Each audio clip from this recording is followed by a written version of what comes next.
Hello again and welcome to another edition of In Power Health, the program that gives you great information, good knowledge to empower you to make the right choices for your overall health. Now, my name is Alex Assing, and last week we were talking about gut bacteria and how important it is to make the right choices where diet is concerned, to know about the various types of bacteria that you have in your gut. As a matter of fact, there are over 100 trillion different types of bacteria in your gut alone, and that says a lot. So, needless to say, that's why we continue our topic on gut bacteria today and the link between healthy eating, between a healthy body and of course maintaining the right gut bacteria in your system. So once again we say hello, Dr. Myers, and the information that we are sharing with the public is not just to empower them to make the right choices where diet is concerned, but for them to have good health and to know more about the various types of gut bacteria. 100 trillion, that's a staggering amount, Doc. Yeah, yes. The thing about it is that, the more you dig up into what is going on right now at the top of science, because when you look at that, I remember about 4 or 5 years ago, in my program I said that the President of the United States, Mr. Obama, yes, had granted the NIH, I think it was $500 million or something, towards studying gut bacteria. Right. And my comment at that point was, okay, 10, 15 years from now, we're not going to see too much antibiotics on the market. What we're going to see is a whole load of probiotics. Probiotics, yeah. They've started doing that, and these are the books that are coming out of it, and it would be very important to stay abreast of it. I think that the thing about healing and about knowing where healing is going, and also giving yourself as a person who's interacting with the patient the best options sometimes in what is happening, that you stop and you say, a lot of diseases that you think are uncurable because you're looking to kill it, when you look at it from a different angle, you find that, hey, if I could stop it, in other words, if we suddenly have a rise in Alzheimer's and we didn't have it before, or if somebody does a study, as we'll go through and see, and they compare a lot of third world countries to what we call advanced countries, we find that in the third world countries, the Alzheimer's regularity is way lower than in the primary countries. Okay. The primary countries seem to be zooming ahead. So they're zooming ahead with everything, because what I think we're doing is we're losing patterns that we've had for hundreds of thousands of years. I know I'm offending the creationists, who believe that the world is only existing for 4,000 years, because the book says so. All right. Compared to scientific things which seem to suggest that we've been around for a couple million years at least. Now, if that is the case, it means that all this stuff that is going on in our body, we've been accustomed to it over, let's be nice and say thousands of years. Right. And to suddenly alter that in the space of 50 years because we've shut off in a particular direction, it doesn't mean to say that, that we have it figured. You read a lot of history books about the Roman Empire and the rise and fall of the Roman Empire, and they tell you all the things about solar reign and how they got fat, but one of the things that they don't tell you is that Rome decided to have piped water to houses, just as we have now. And They were always quite innovative, weren't they? yes, and the easiest metal to make it out of was lead. So they had lead pipes, because they had large lead mines. It's very easy to do that. So they laid down lead pipes right through the whole city from the aqueducts, and everybody had running water in their house. It was like, here, all the top guys. But lead pipes led to lead poisoning, and lead poisoning makes you, senile, literally. Okay, because it affects the brain. It's the brain. Yes. I was going to say the pineal gland. Yeah, that way you can smile on your face. I thought you was thinking. Right.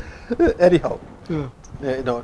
what happened is that the whole upper strata of society that had the decision making to do literally poisoned themselves. Right. Makes sense. And you see that a lot in certain societies where a certain kind of propagation of wealth and things like that makes things easy for the upper class. And they inevitably start to do something that leads to a deterioration of the whole system, Right. and consequently a falling apart of the whole society. We seem to be following that quite well. Well, You yeah, know, I guess you have a Water good in, point there. water in plastic bottles, plastic pipe instead of galvanized pipe. Right. So we seem to be heading in the right direction because all these things have certain toxins in them that are probably long lasting and have long lasting effects. Right. So, but what does it do? Why does it affect the whole system?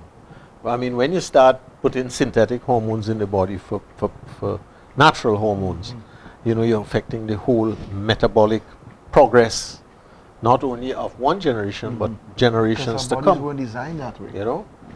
Somebody I once read in a book, the fellow says that if you have a DNA problem in one generation, and because of eating habits and things like that, it stays into another generation. By the time it gets to the third generation, the DNA has becomes fairly fixed. So you have a genetic problem. Right.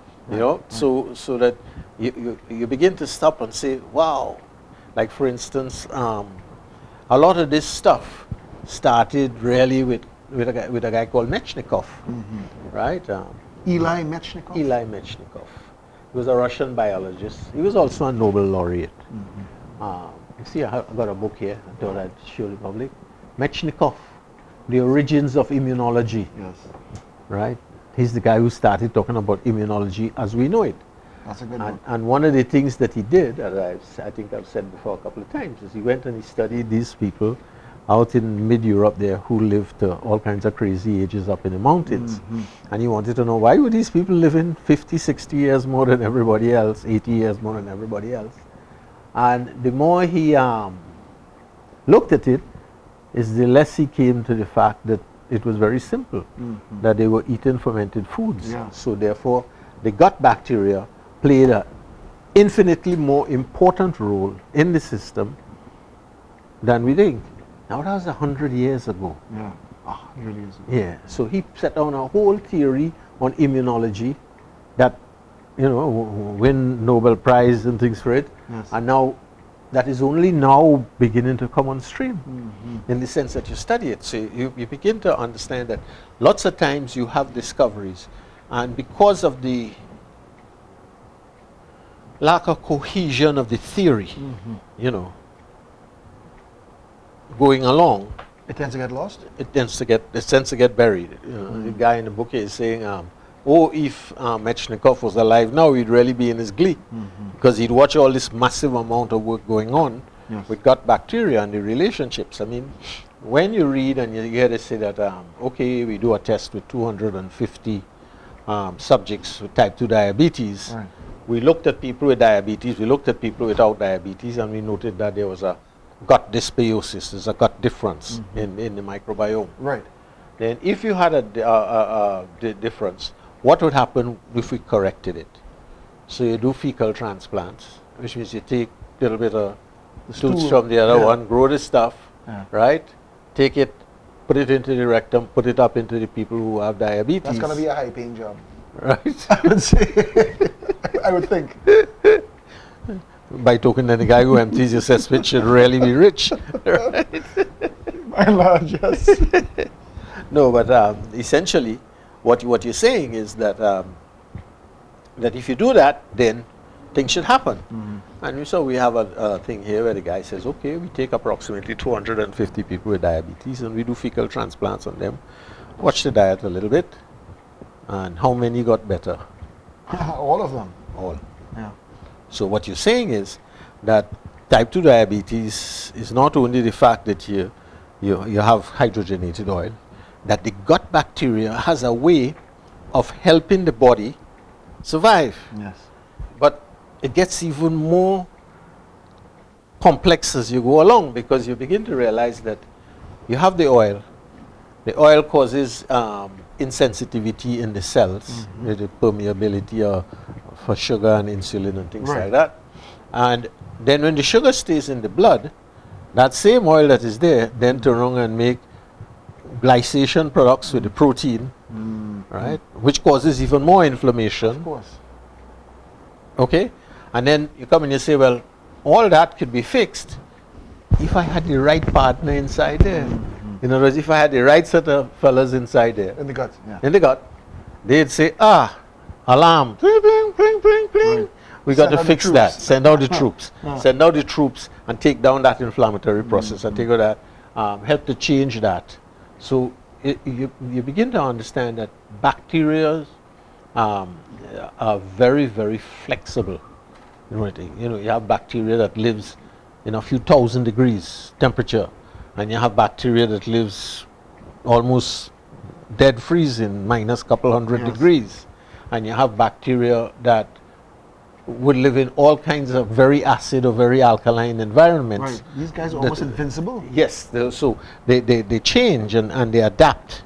It would be very interesting to say if you have a bacteria and it can stand up. They say, for instance, in the mad cow disease, they had to throw away the instruments that they operated with, burn them, Right. because they couldn't clean Couldn't them. kill the bacteria. They couldn't clean them. They couldn't kill the prion. It's called a prion. It's Okay, a okay. distorted protein that seems to have a life of its own. We have a whole new definition creeping up on what we consider to be life. Right. Whereas they say life is a virus and is a bacteria.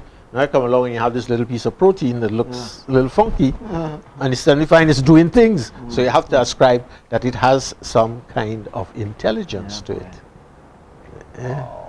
So maybe the old scriptures, the old Hindu scriptures and the old African scriptures and the Sumerians and the Egyptians, when they say that everything in the universe is conscious, must have some crazy meaning somewhere there.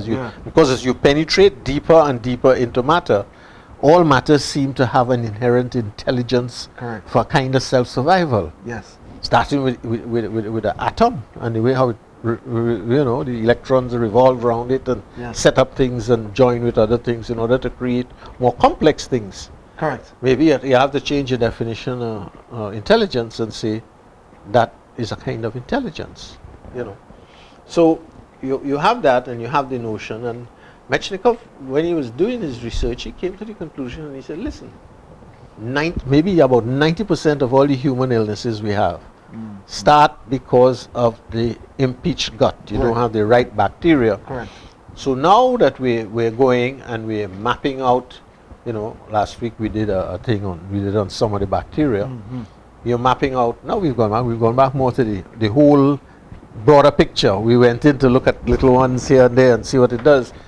We're going back to look now at the whole philosophy of the thing, and how that philosophy impacts on your whole civilization. Correct. Right? Because you now have kids growing up, and they seem to be growing up more inattentive, lack of ability to concentrate. And you have ones who seem to have a lot of ability to concentrate. What happens is we seem to be going apart. There's like two streams. A small select few are becoming super conscious, and the rest seems to be going down. We would.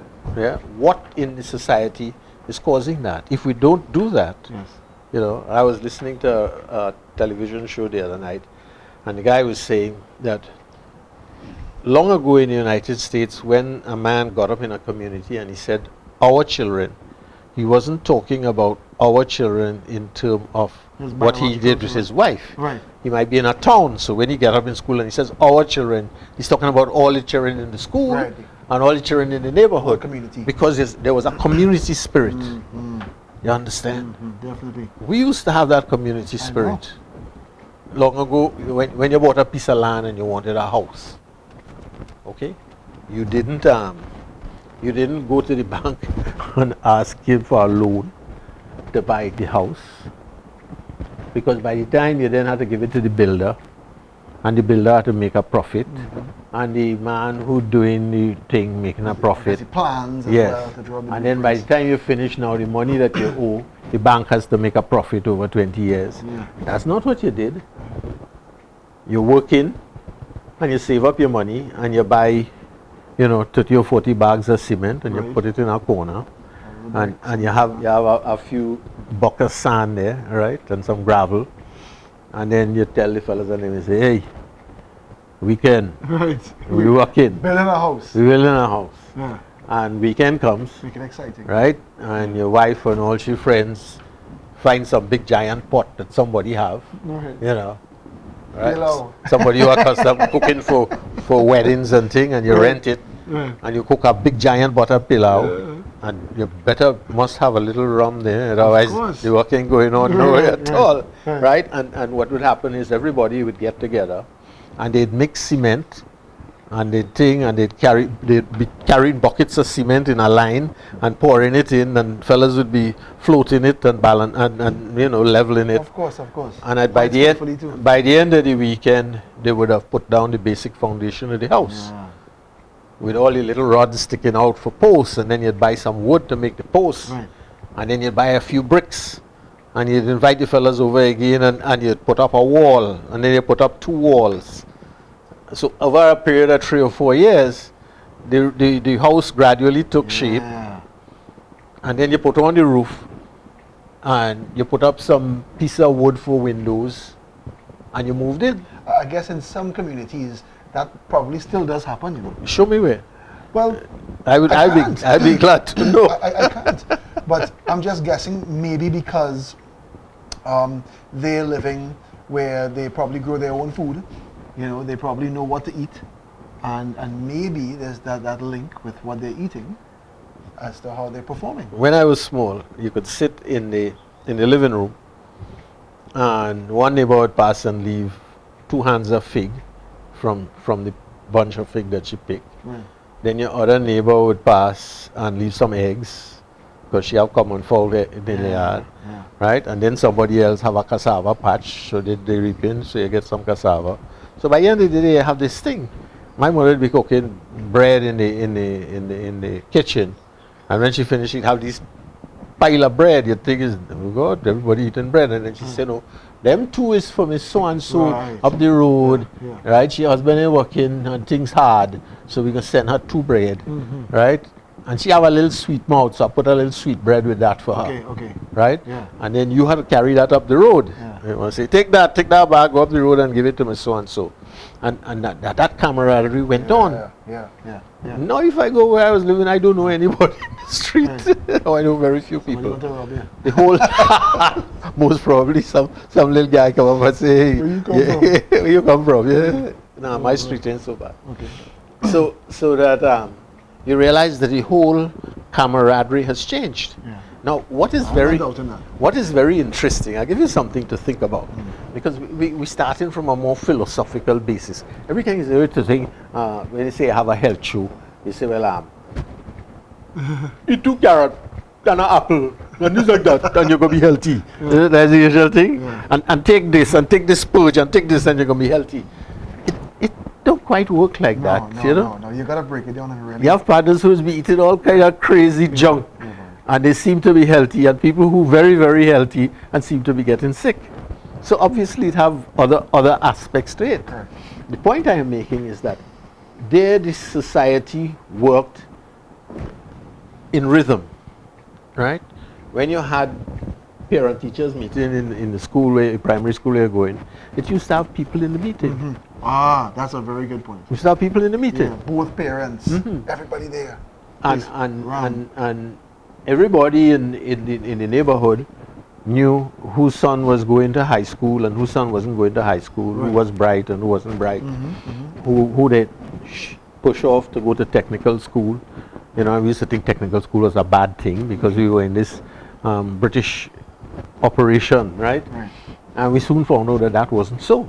Yeah. That in fact the people who had those kind of skills ended up making good money working in the oil or in industry. Right, right. But the point I'm making is that you had a certain social structure and a social camaraderie. Right.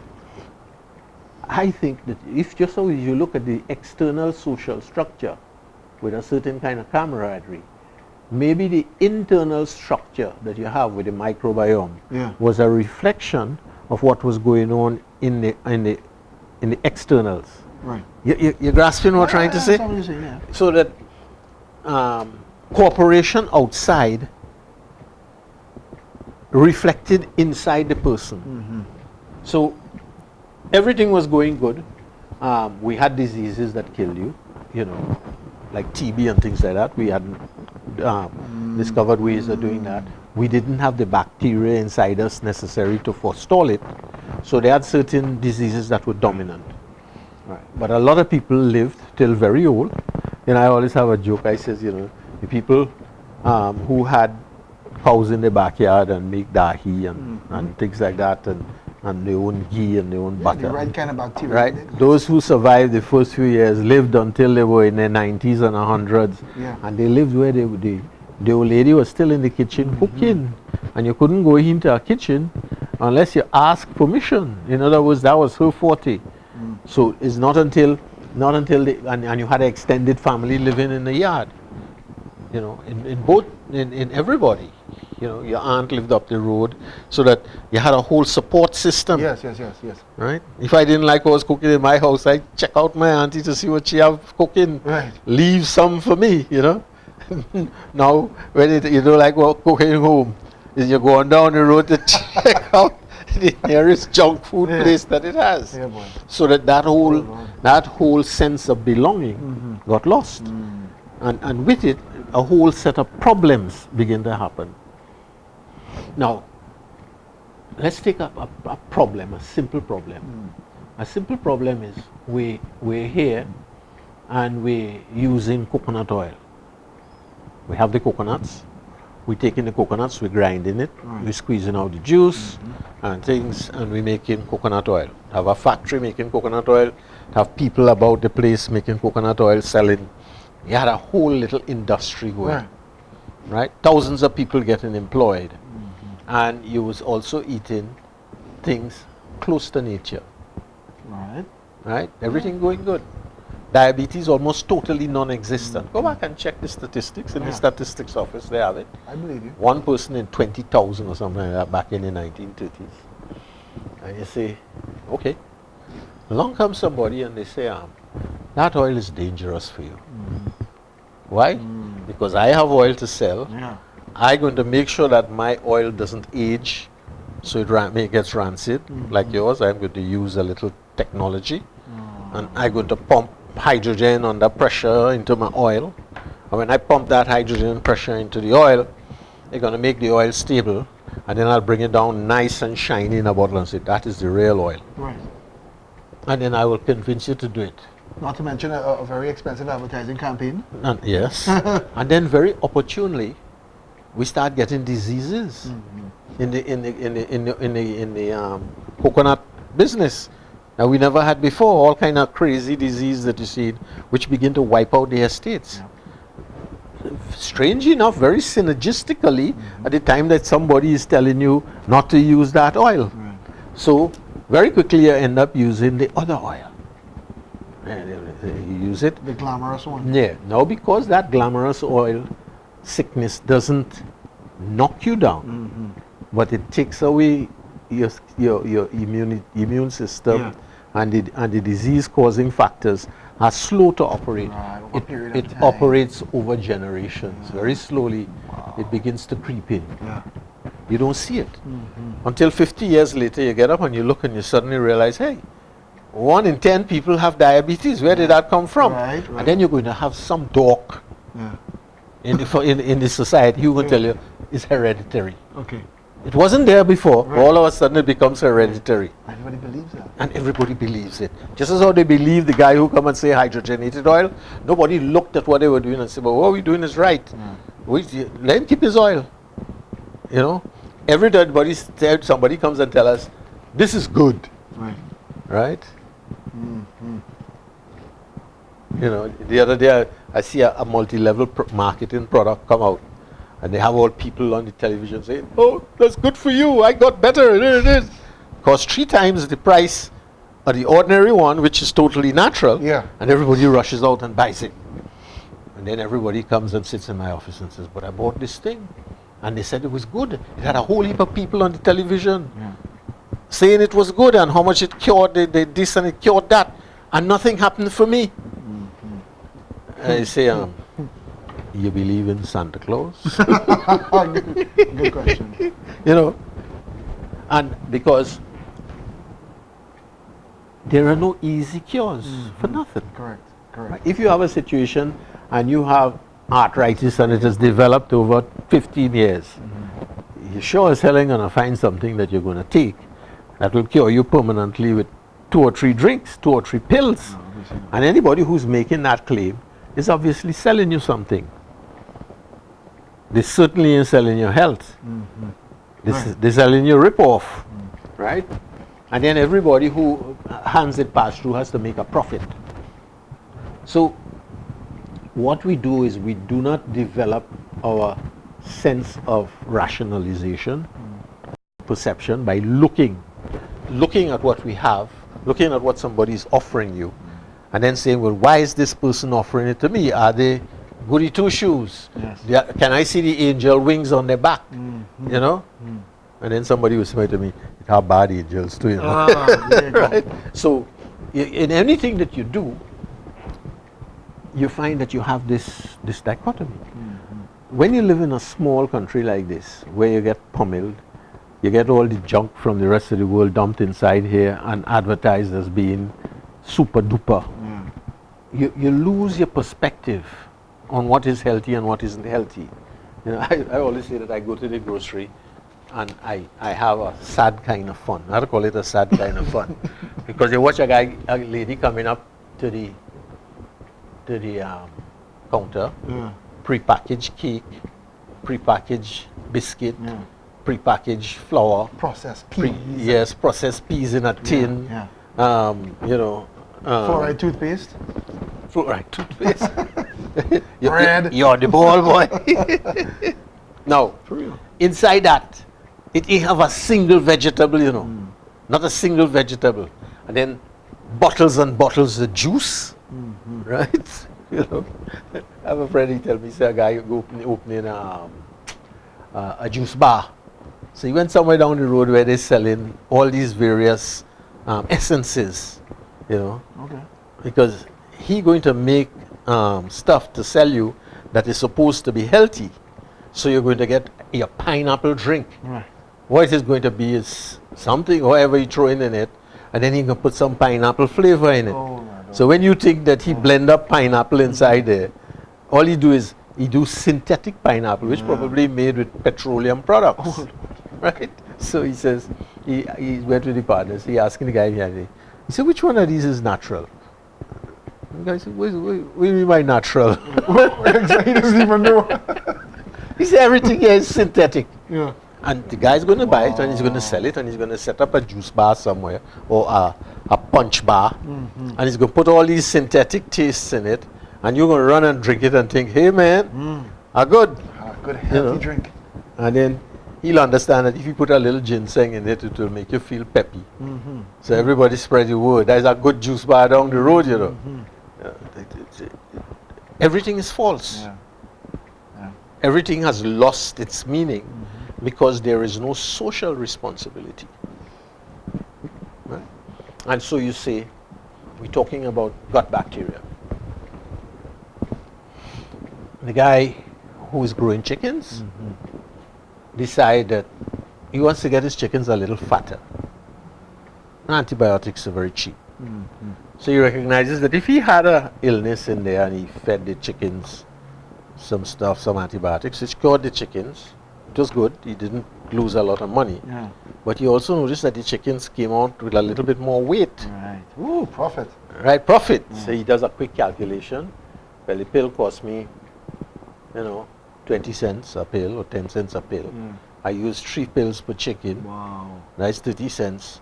and I get a couple more pounds of meat. Enormous profit on each Right? chicken. Yeah. So what he starts to do, he starts to feed the chickens antibiotics, whether they're sick or not. Oh my Lord. Yeah. He noticed that when you feed them steroids, it's the same thing. They blow up, they get fat. You know? So you give them a little steroids too. You come now and you eating chicken. Oh yes, and you feed them a little estrogen too. Right. That too does get them fat. Yeah. So you come now and you buy this chicken, and you're on a permanent diet now of antibiotics. And that antibiotic is going to destroy your gut bacteria. Correct. So that that chicken that you're eating is destroying your gut bacteria, which is setting you up for all the long-term diseases. Yes. Diabetes, Alzheimer's, dementia, you name it, arthritis, everything. Because the gut bacteria that will help to keep you safe inside that, because of the byproducts that it makes. It's all wiped out. It's all wiped out. Yeah, but that's okay because you can always go in the pharmacy and get a pill to kill the pain. to kill the pain, you know, and create more problems. No, that has created another culture, which you call the gimme culture. Right? And people, they come and they say, I want something for my arthritis, my knees hurting me. So you work on them, do some acupuncture and things like that, give them some a herb thing for opening the circulation, and tell them, give it some time. You know, we're going to try and alleviate the problem by allowing the body time to heal. Okay? Here it comes. They ring you up a day or 2 days later. I take the medicine and the pain's still there. Yeah. I say, oh. I say, well, when I go down the road and I buy my painkiller, within 4 hours the pain gone. Right. I say, yes. I came back the next day. Yes. So when I came back after a few weeks of using the pain pill, the pain gets more intense. So instead of taking 1 pill, now you're taking 2 pills. Right, right, of the dosage. What is the method by which the body kills the pain when you give that pill? I don't know. Well, it's going to the liver. It affects the liver. Right? So what you're doing now is you're making the liver more toxic. Right. So you now have a problem with arthritis, and And the 6 liver. months down the line, you have a problem now with a poisoned liver. And it keeps escalating. Correct. So you wonder why 10 years later, you're walking about with a bag of pills. I know people like that. Plenty pills. All right? So the thing is, and it is reflected in the fact that you go to your doctor, you have high blood pressure. The high blood pressure is probably from stress. It's probably from eating too much sugar. So you say, I have high blood pressure. So he says, oh, don't worry, I have a pill for you. And he gives you the pill. When he gives you the pill, you go home and you take it, and sure enough, your blood pressure comes down. You don't ask him how it does that. Right. You know, you don't. He's just ask him happy that it came down. So let us say that he's giving you some calcium blockers. Most people don't know what a calcium blocker is. But just hearing that name alone, it suggests that it's going to be blocking the calcium. Don't I need calcium? Well, what it does is it blocks the calcium from going into the muscle of the heart, so that the muscle slows down. It loses its power. Right? That's So- very good. You start taking it and your blood pressure comes down. The doctor says, that's nice, everything's good. Right. Yeah. Until 2 or 3 weeks later, you tell your wife you're struggling out of bed. You say, I don't know, these days I can't seem to find my energy, the drive I had, like it going. You know, there's a little tiredness. You get in, you have to rush to get down to work, so you jump in your car and you go down the road. And it doesn't bother you too much. You know, you can't line too late with your partners because you're tired. You know, where it starts to panic you is you get in one night and you're cozying up to the madam, right. and Charlie ain't there. Yeah. Charlie gone for holidays, telling the wife, well, I must be getting old. Oh. But I wasn't old a month ago, how come I'm old now? Yeah. So you decide to check for the first time because something is impinging on something that you consider important. Right. You go and check. Of You might course. even have the thing, you're going up on your web, boy. Whoa. Calcium blocker, side effect. No Charlie. No Charlie. Impotence. So you go down to your doctor and you say, well, you didn't tell me that calcium blockers the thing. You go, well, we have to drop the pressure, right? Or you give you some other kind of ACE inhibitor or so, and that and all have its own problems. So you begin to look at that. You take a pill for one problem. Now, one of the things that the doctors, it's going to take a real nice doctor to sit down and tell you, listen, you look like you used to be athletic a few years ago. How you mean athletic? You should have seen me when I kicked the ball, right? Or you could see me when I in the wicket there and I get back on the back foot and I slam him to the thing. 100-yard right? dash. Or you could see me when I bowling. You say, what happened? Well, you're getting old. I have plenty of work doing. So make a little time. Make a little time and see after yourself. You have people come in and they moan and they groan and they do all kinds of things. And I tell them, I say, take your hand like this. I say, have it? I say, now do that. I say, what does that mean? A lot of people can't tell you. Okay. What do you think it means? To like yourself. I like myself. Yeah. I love myself, Of right? course, of course. Not only do I love myself, I love myself. What number? Right. Number one. Number one. Because if I'm not happy, I can't make nobody else happy. Correct. And how do I do that? Including madam. So that you have situations where you have to do certain things. If we were truly interested in health, we'd be doing just what you see happening very spontaneously as people become more aware. When you pass Eddie Hart Park going up the road, Right. to have a whole set of people there in the evening exercising. You're there in the morning, to have a whole set of people. A few years ago it used to be empty. So therefore there's a consciousness coming up.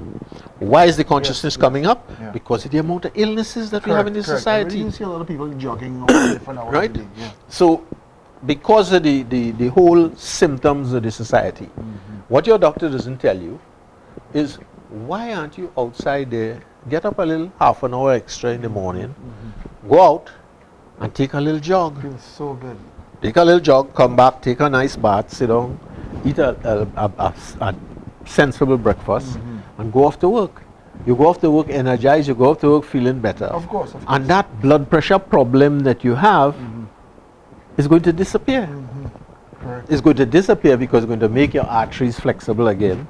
It's going to step up the hormones in everything. Right. It will help the heartbeat to go nice because it will speed up and then it will slow down. You could always tell people who are athletic, they have heartbeats anywhere between, according to how hard they're training, between 55 and 65. Okay. Wow. Yeah. That's pretty good. That's very good. And the blood pressure will come down right. And Charlie Boy will still be there. Oh, in fact, he'll be in better condition. Yeah. He'll be always there. So you begin to say, we're not interested in preventative health. We're interested in pill health. Yeah. And pill health always has side A effects. quick fix. Now we're beginning to find out that when you take the painkiller, they don't only kill the pain, it also killing gut bacteria. Right. Now, gut bacteria, as some people are beginning to understand, we say you have three brains. You have this brain, you have the brain here, and you have the brain down in your gut. Yeah. Okay? I love that one. And we've always been discussing that. And I say the one in your head is for logical thinking. The one that connects to your heart is for feeling. Right? Emotion, Give you a whole connection, an emotional connection. Very important for health. Emotional connections are very important for health. Of course. Starting from when you're a little baby. You see what do you mean? Well, a baby has a heartbeat of 120 or 130 beats per minute. Yeah. That's Okay. quite a lot. How come you have a situation where when you take the baby, the mother takes the baby to nurse the baby, and they put the baby here, and the baby starts to suckle. If you're measuring the heartbeat, Yeah. the heartbeat begins Yeah, to it drop. drops. Yeah. and then it entrains after a couple of minutes Yeah. with the mother's heartbeat. Yeah. So the baby is not only suckling milk, food, probiotics, all kinds of immune enhancers. Right. The baby is also suckling psychic energy. Chi, as the Easterners would say it, and chi at a particular frequency. So obviously that whole structure is there to provide a certain grounding. Whenever you look at children who are brought up by mothers who stay home while they're in their formative years, they are always more self-confident than babies whose mother had to back out Right. and go off to work. Work a couple jobs and Yes, so that and so that it is not only that, you also have babies who brought up on feed with no probiotics. Whoa, you got a whole line of immune symptoms, all kind of sinus problems, and every cold passing again because they don't have the gut bacteria necessary, because that was denied them. The mother didn't want to feed the baby because your breast will sag down. You hear that kind of discussion, Yeah, right? yeah. Oh, And they have good feed now, man. What are you on about? right. Right? And you go and you buy feed with soy in it, right? And the soy giving the little baby more estrogen than it would have to take as a big 16-year-old. Right. So by the time the baby reaches 6-year-old, the baby starts to grow breasts, and by the time 7 or 8, it's menstruating. So now what you now have is a woman body in a child thing, you know what I They mean? call it force ripe. Yes, yeah, force right. Yeah. This is how you do the planting and everything else. Put it in carbide and force it or Cheese and buy this special little That makes a hormone. lot of sense, Doc. Right? Yeah. So you're looking at a whole dysbiosis in the society. And it's a dysbiosis caused by lack of thought. Right. Right. Lack of right, thought. Right. You know. And so when you start to talk and you start to talk about gut bacteria, that seems to be a real thing where you go around and you go down the road and then you realize when you come back to the gut bacteria, you're dealing with a conglomeration of all these things happening in the society. All the medicines that you're taking, Right. all the food that you're eating, Correct. all the nonsense that you're listening to on television, all the nonsense that you have in the cinema. Because when you go in the cinema, you walk in and the star boy walk on the screen. Pro, pro, pro, pro, pro, pro. And if you're real good, you say, I'll be back. Okay. It's a bonita. And you say, cool. Right? And then the next reel is more bullets again. And then when you finish, you come out the cinema and you walk in just like the star boy. Long ago, when I was growing up, you had spaghetti westerns. Okay. Right? So your partner down the road was named Django. Because Django is one of the guys in the film. Right. Right? I should have a couple John Waynes too, eh? Yes. Oh yeah. With the big swagger. So you begin to realize that all the things that we were emulating was fictitious. It wasn't real. With the new inventions of cinema and all that, it proliferated. It proliferated in a way that we weren't prepared for.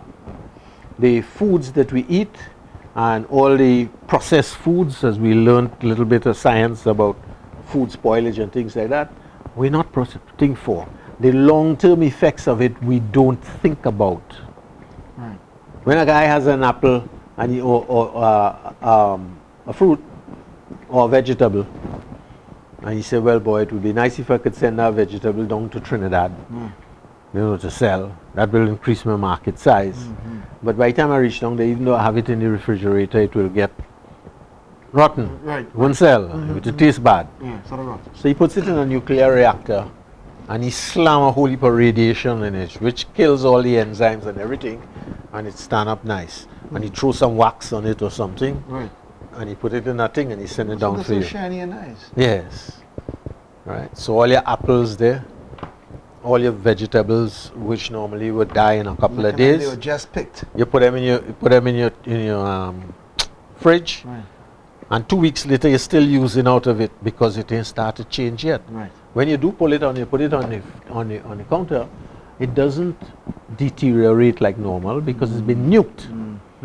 Right? So what it does is just stops one day and it just collapses into water. Right? Black stinking water. So you say, we're doing everything wrong. And all these things, what they're doing is, we're now finding out is that it's destroying the biome. What is the biome? The biome is that set of bacteria that we have gotten together with from the time we started climbing the chain of evolution. They symbiotically made a relationship with us where we keep them healthy with food, and they keep us healthy so that they could get more food. Right. It's a nice symbiotic Oh, yeah, relationship. I think so too.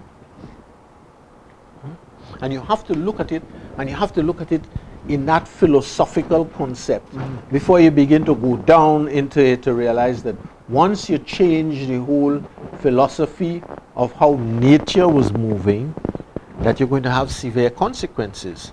And what we're beginning to look at is the beginnings of the severity of the consequences that we have. So because one company wants to control the seeds in the world, they can genetically modify all the seeds. They'll probably kill out all the bees and all the moths and everything like that. And goodness knows how we're going to propagate the plant when all the bees die. Right.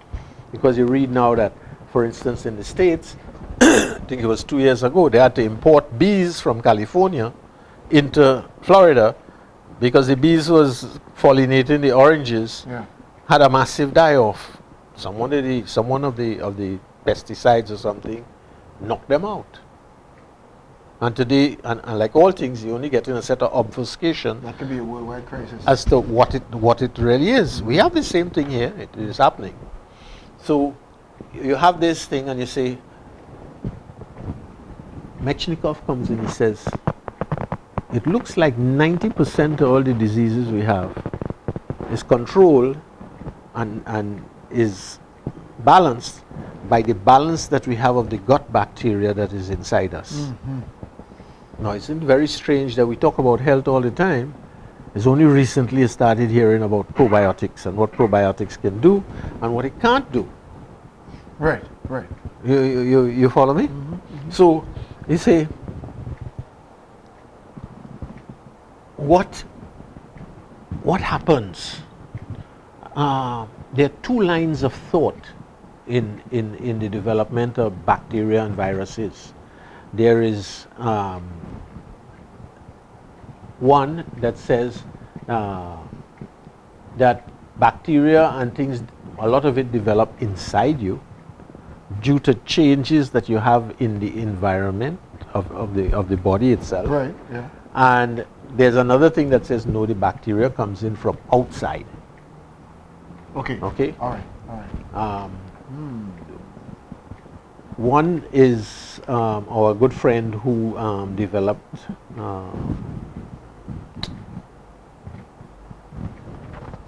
the Penicillin. not the penicillin, that's Fleming.